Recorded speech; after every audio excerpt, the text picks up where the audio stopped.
Hello students, welcome to the Inspire Academy. I'm Siddharth Bhaskar and today I'm discussing about the life processes. ठीक है, ये class 10 का chapter number 5 है और इसे हम करने वाले हैं आज। ठीक है, तो ऑलरेडी 2 पार्ट मैंने कर लिए हैं इसके, जिसमें कि मैंने कहाँ तक करा दिया, ये मोड्स ऑफ न्यूट्रिशन हमने कर लिया है। मोड्स ऑफ न्यूट्रिशन में जैसे ऑटोट्रोपिक न्यूट्रिशन, इसके बारे में हम पढ़ चुके हैं, जो कि हमें पता है किसमें होता है। ट्रीज की बात करते हैं तो ट्रीज में क्या होता है, ऑटोट्रोपिक न्यूट्रिशन। इसको हम और अच्छे से न्यूट्रिशन एंड प्लांट्स में अभी कवर करेंगे। इसके बाद हम समझते हैं क्या और हेट्रोट्रोपिक न्यूट्रिशन। तो हेट्रोट्रोपिक न्यूट्रिशन बेसिकली 3 टाइप से हो सकता है। अब ऐसा न्यूट्रिशन जो कि हम बोलते हैं किसी और पे डिपेंडेंट हो, किसी अदर स्पीशीज पे डिपेंडेंट हो सकता है। ये किस पे डिपेंडेंट हो सकता है, बोलते हैं ट्री, ओके, या फिर डेड प्लांट्स ऐसे हम बोल सकते हैं, इन पे डिपेंडेंट हो सकता है। और डिफरेंट डिफरेंट सिनेरियो में अलग अलग टाइप से हम लोग बात करेंगे इसके बारे में। ओके, तो हम देखते हैं क्या सबसे पहले सेप्रोट्रॉपिक न्यूट्रिशन। ये 3 टाइप का होता है, हम बोल सकते हैं हेट्रोट्रॉपिक न्यूट्रिशन बुक होगा 3 टाइप से। कैसे, नंबर 1 सेप्रोट्रॉपिक न्यूट्रिशन, नंबर 2 बोल सकते हैं parasitic nutrition, number 3 holozoic nutrition. आइए अब हम इनको तीनों को एक एक से अच्छे से डिस्कस करते हैं।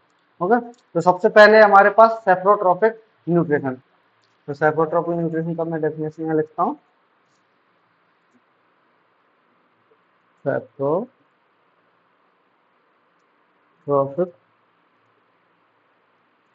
nutrition is that nutrition in which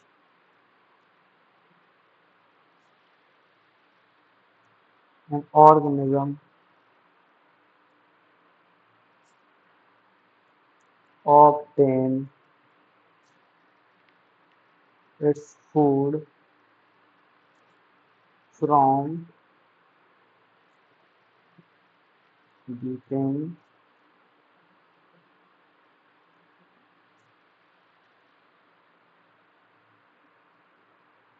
organic matter of dead plants, dead animals,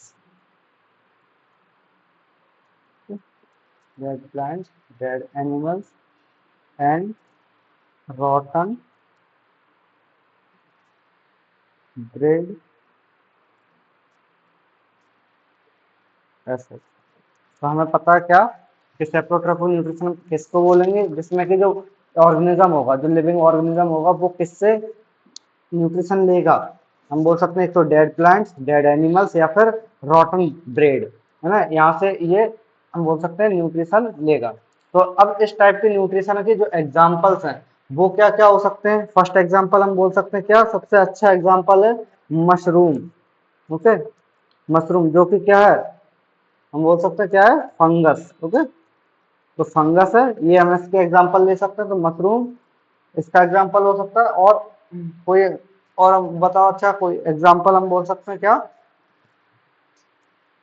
और हम बोल सकते हैं ब्रेड, मोल्ड्स, मशरूम एंड हम बोल सकते हैं ईस्ट। ओके, एटसेट्रा, हम इसके सारे एग्जांपल्स ले सकते हैं। तो समझ में आया क्या है, सेप्रोट्रोपिक न्यूट्रिशन एक ऐसा न्यूट्रिशन है, मोड ऑफ न्यूट्रिशन हो सकता है तो हेट्रोट्रोपिक न्यूट्रिशन, बट ये किस टाइप से जो है न्यूट्रिशन लेगा, वो लेगा डेड एनिमल्स, डेड प्लांट्स, या फिर रॉटन ब्रेड की जगह में। या फिर हम बोल सकते हैं ये ऐसे जगह पे उगेंगे जहाँ पर क्या होगा, जैसे फंगस होता है, तो फंगस किस में, मॉइस्चर वाली कंडीशन में होता है। तो ये डेड एनिमल या फिर डीकेइंग कोई कंपाउंड हो, organic matter, decaying organic matter हो, तो उसमें से भी ये अपना न्यूट्रिशन लेते हैं। ओके, तो अब इसके बाद हम देखते हैं पैरासिटिक न्यूट्रिशन। तो पैरासिटिक न्यूट्रिशन होगा क्या बेसिकली, अगर हम देखें तो पैरासाइट का मीनिंग होता है कि एक से, जैसे मेरे पास एक कोई होस्ट है, ओके, मैंने कंसीडर किया क्या है ये होस्ट। ओके, तो ये होस्ट है और इसके बाद ये थोड़ा सा एक पैरासाइट है। ओके, ये पैरासाइट है। तो अब ये पैरासाइट इस होस्ट की बॉडी पर पूरी तरह से डिपेंडेंट है, यानी कि रह भी रहा है इसके अंदर, और ये मोड ऑफ न्यूट्रिशन हम बोल सकते हैं क्या, ये खाना भी उसी के अंदर से खा रहा है, तो इसे हम क्या बोलेंगे, पैरासाइट या फिर पैरासिटिक न्यूट्रिशन। तो मैं इसका जो डेफिनेशन है वो लिखता हूँ, फिर उसके बाद हम आगे देखते हैं। Okay, in this mode of nutrition,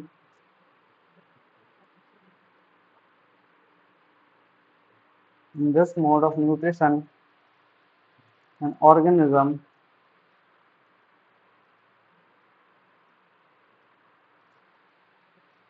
derives its food from the body of another living organism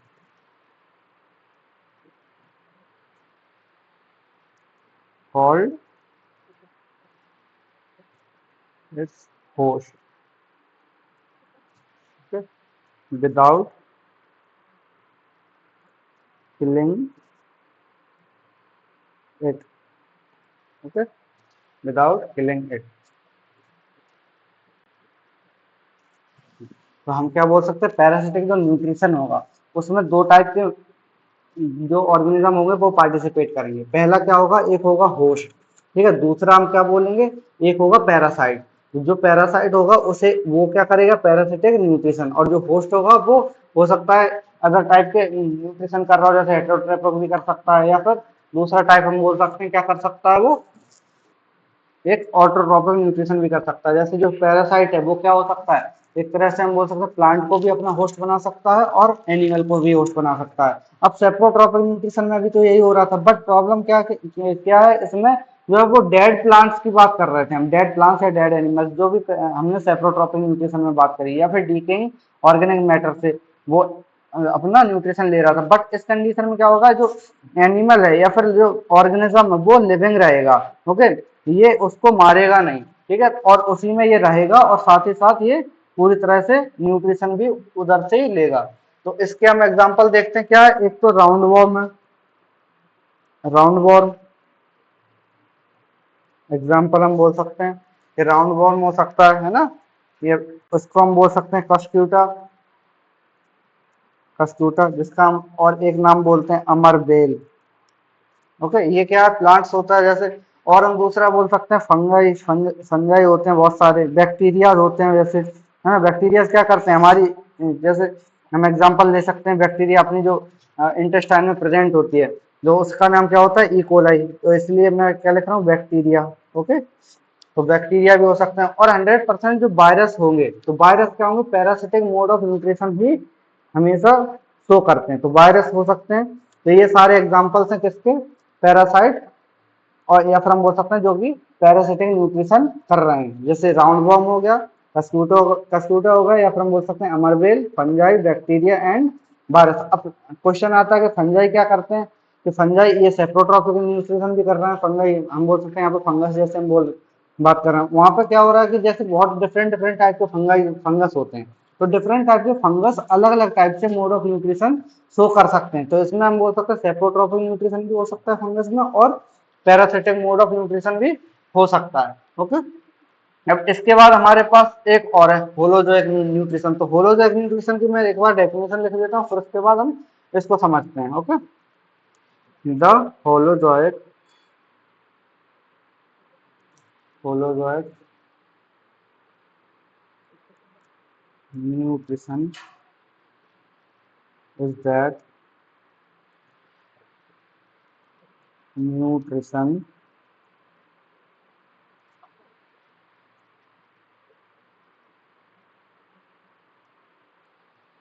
in which an organism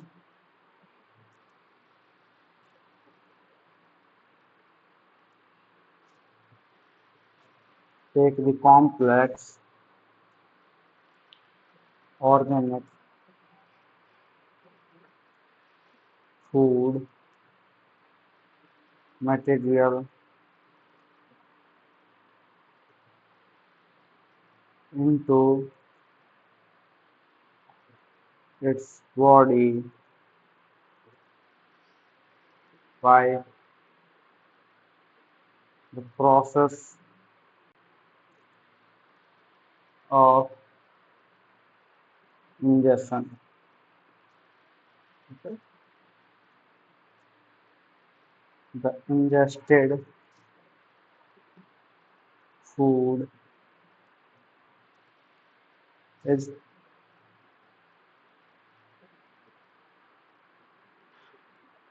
digested and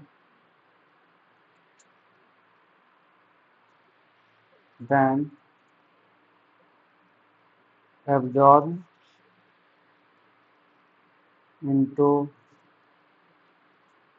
the body cells of the organism. ठीक है? तो इसके जो एग्जाम्पल्स हो सकते हैं, बहुत सारे एग्जाम्पल हैं, जैसे क्या वो मैं बोल सकता हूँ जिराफ, ओके, जिराफ है, टाइगर है, लायन, ओके, लायन, या फिर हम अपनी भी बात कर सकते हैं, क्या है, ह्यूमंस, ओके, ये हम बोल सकते हैं। तो होलोजैग न्यूट्रिशन होगा क्या बेसिकली, कि इसमें जो न्यूट्रिशन होगा वो एक तरह से सबसे पहले करेंगे क्या, इंजेक्शन प्रोसेस। इंजेक्शन क्या होता है, जैसे हमारे पास खाना रहता है, तो खाने को हमने उसको लिया, अपने माउथ में लिया है ना, तो माउथ में लेने के बाद धीरे धीरे अपनी बॉडी के अंदर ले गए, जैसे स्टमक में ले जाते हैं, तो ईसोफेगस के थ्रू, तो ईसोफेगस के थ्रू हम लोग बोल सकते हैं किसमें, अपने सॉरी माउथ से ईसोफेगस में, ईसोफेगस से स्टमक में, स्टमक से क्या, इंटेस्टाइन में, ठीक है, यहाँ तक हम फूड ले जाते हैं। फिर उसके बाद हम बोल सकते हैं क्या, कि इस ड्यूरिंग दिस प्रोसेस डाइजेशन भी होता है, फिर उसके बाद हम बोल सकते हैं एब्जॉर्प्शन भी होता है, जिससे कि जो सेल्स हैं, जो बॉडी की सेल्स हैं, वो क्या कर सकते हैं, रेस्पिरेशन की प्रोसेस के थ्रू हम बोल सकते हैं जो न्यूट्रिशन है वो एब्जॉर्ब करती हैं, और उसी से न्यूट्रिशन एब्जॉर्ब करने के बाद ये सेल्स एनर्जी प्रोड्यूस करवाती हैं। ओके, तो शायद यहाँ तक समझ में आया होगा। ओके, तो यहाँ तक हम देखते हैं क्या, सबसे पहले हमने देखा कि जो मोड ऑफ न्यूट्रिशन है, एक ऑटोट्रॉपिक न्यूट्रिशन होता है, दूसरा होता है हेटेरोट्रॉपिक न्यूट्रिशन। ऑटोट्रॉपिक न्यूट्रिशन में क्या होगा, बेसिकली हम जो प्लांट्स हैं वो फूड अपना खुद का बनाते हैं बाय द, हम बोल सकते हैं कैसे, इनऑर्गेनिक और ऑर्गेनिक सब्सटेंसेस के हेल्प से। जैसे सनलाइट हुआ, तो सनलाइट को हम बोल सकते हैं क्या, एक कंपलसरी उसको रिक्वायरमेंट होती है ना, और उसके अलावा हम बोल सकते हैं जो कार्बन डाइऑक्साइड है उसका रिक्वायरमेंट होता है, और उसके जो एलिमेंट्स है जैसे क्लोरोफिल हुआ, स्टोमेटा हुआ, इनके थ्रू ये जो रिएक्शन है फोटोसिंथेसिस की वो करवाते हैं। अब इसके बाद हम देखते हैं क्या, हेटेरोट्रॉपिक न्यूट्रिशन। उसमें हमने तीन टाइप के पढ़े, सबसे पहले सेप्रोट्रॉपिक न्यूट्रिशन, जिसमें कि हम बोल सकते हैं पहला जो सेप्रोट्रॉपिक न्यूट्रिशन है वो किस टाइप के होगा, जैसे डेड एनिमल्स है, डेड डीकेइंग प्लांट्स हैं, उनसे जो जो प्लांट्स न्यूट्रिशन ले रहे हैं तो उन्हें क्या बोलेंगे हम, सेप्रोट्रॉपिक मोड ऑफ न्यूट्रिशन। और ऐसे जो एनिमल्स होंगे या फिर प्लांट्स होंगे उन्हें हम बोल देंगे सेप्रोफाइट। ओके, सेप्रोट्रॉप बोल सकते हैं हम इसको। अब हम देखते हैं सेकंड क्या है, सेकंड सेकंड था हमारा पैरासिटिक न्यूट्रिशन। तो पैरासिटिक न्यूट्रिशन में बेसिकली क्या हो रहा था, हम अगर देखें तो ये जो होस्ट का होस्ट सेल है, होस्ट हम बोल सकते हैं किसी एक ऑर्गेनिज्म को जो कि लिविंग है। ओके, एक होस्ट सेल हो सकता है और दूसरा क्या हो सकता है, पैरासाइट।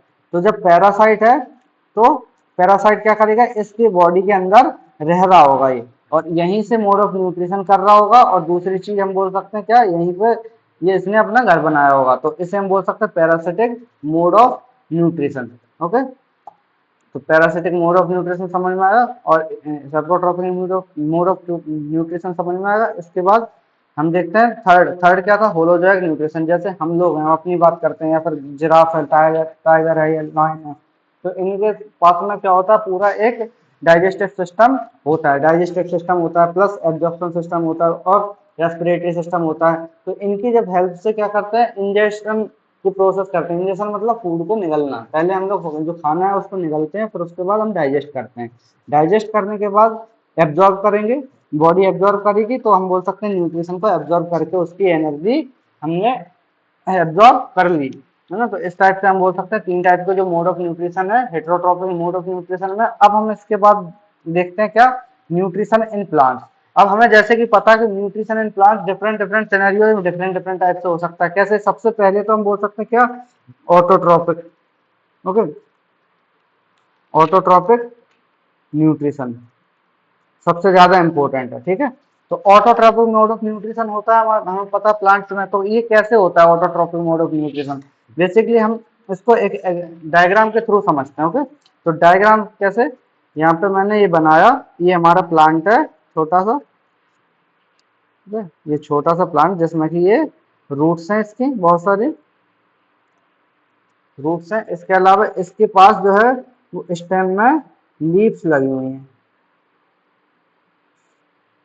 ठीक है। इसके पास लीफ लगी हुई है।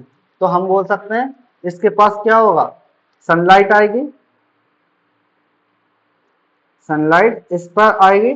इसके पास क्या होता है, स्टोमेटा और क्लोरोफिल, हम बोल सकते हैं chlorophyll and stomata, stomata and chlorophyll, हमें पता है ये चीजें होती हैं ना, स्टोमेटा एंड क्लोरोफिल होती है लीफ के अंदर। अब हम बोल सकते हैं क्या दूसरी चीज, जब सनलाइट आई तो फिर इसने क्या किया, वाटर के साथ में रिएक्ट किया, प्लस वाटर के साथ में रिएक्ट करने के साथ साथ इसने कार्बन डाइऑक्साइड के साथ में रिएक्ट किया। तो जब कार्बन डाइऑक्साइड, वाटर और सनलाइट जब ये स्टोमेटा के अंदर या फिर हम बोल सकते हैं क्लोरोफिल के अंदर ये रिएक्ट करते हैं, तो क्लोरोफिल के अंदर जब रिएक्ट करेंगे तो फिर क्या बनता है हमारा ग्लूकोज, और ग्लूकोज के साथ साथ जो ऑक्सीजन गैस है वो यहाँ से हम बोल सकते हैं कार्बन डाइऑक्साइड गैस इसने इनटेक किया और ऑक्सीजन गैस इसने बोल सकते हैं बाहर इसने छोड़ दिया एनवायरमेंट में। तो अब हम इसकी जो रिएक्शन है वो समझते हैं। अब ये पहले इसके पहले देखते हैं क्या कि ये जो वाटर है वो कहाँ से ले रहे हैं। वाटर लेते हैं, जैसे ये हमारे पास रूट है, तो रूट होती है, तो रूट का हमें पता है, तो रूट के पास एक कुछ रूट हेयर्स होते हैं, ओके। तो ये होते हैं रूट हेयर्स जो कि क्या करते हैं, वाटर को एब्जॉर्ब करते हैं फ्रॉम द सॉइल, या फिर हम बोल सकते हैं कहाँ से, जो जहाँ भी जो प्लांट होता है वो लगा हुआ होता है, तो उससे उससे क्या करते हैं जो रूट हेयर्स हैं वो सॉइल को एब्जॉर्ब, सॉरी सॉइल से जो वाटर है वो एब्जॉर्ब करते हैं। तो जब सॉइल से वाटर एब्जॉर्ब किया इन्होंने, तो ये धीरे धीरे क्या करते हैं अपने जो रूट से, जो रूट ने जो वाटर लिया है वो ऊपर की तरफ ले जाएंगे।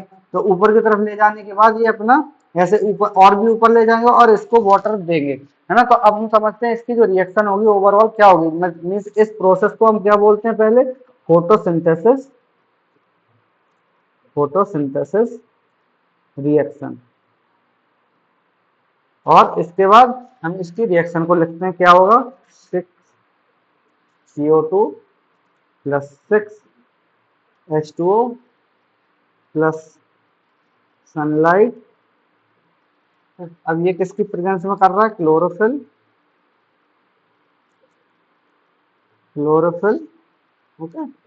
और ये रिएक्शन कौन सी हो रही है, फोटोसिंथेसिस, ओके। 6 6H12O6, इसका नाम क्या है, ग्लूकोज, प्लस 6O2, बहुत ज्यादा इंपॉर्टेंट है ये, तो अच्छे से समझना और इसको याद करके रखना है इस रिएक्शन को। Oxygen, okay. तो हम देख सकते हैं क्या, कार्बन डाइऑक्साइड, यहाँ से कार्बन डाइऑक्साइड, तो ये कार्बन डाइऑक्साइड कहाँ से लेता है, कार्बन डाइऑक्साइड जो हम लोग रेस्पिरेशन के थ्रू हम बोल सकते हैं एक्सेल करते हैं। तो एक्सेल करने के टाइम पे हम एनिमल्स जो हैं वो कार्बन डाइऑक्साइड को एक्सेल करते हैं जो कि इन्वायरमेंट में प्रेजेंट होती है। तो इन्वायरमेंट से क्या क्या लिया इसने, एक तो CO2 और वाटर कहाँ से लिया, यहाँ से रूट हेयर से थ्रू इसने एब्जॉर्ब किया, रूट हेयर के थ्रू एब्जॉर्ब करने के बाद ये धीरे धीरे ऊपर की तरफ गया और फिर इसके बाद जो लीफ है उसके पास भी पहुंचता है वाटर। तो वाटर पहुंचने के बाद क्या होगा, सनलाइट जब इससे लीफ पे पड़ेगी, तो जब सनलाइट पड़ती है तो क्लोरोफिल में इसका जो सिंथेसिस होगा क्लोरोफिल के थ्रू, हम बोल सकते हैं क्लोरोफिल क्या है, इट इज अ पिगमेंट, या फिर हम बोल सकते हैं green pigment, okay, it is a green pigment.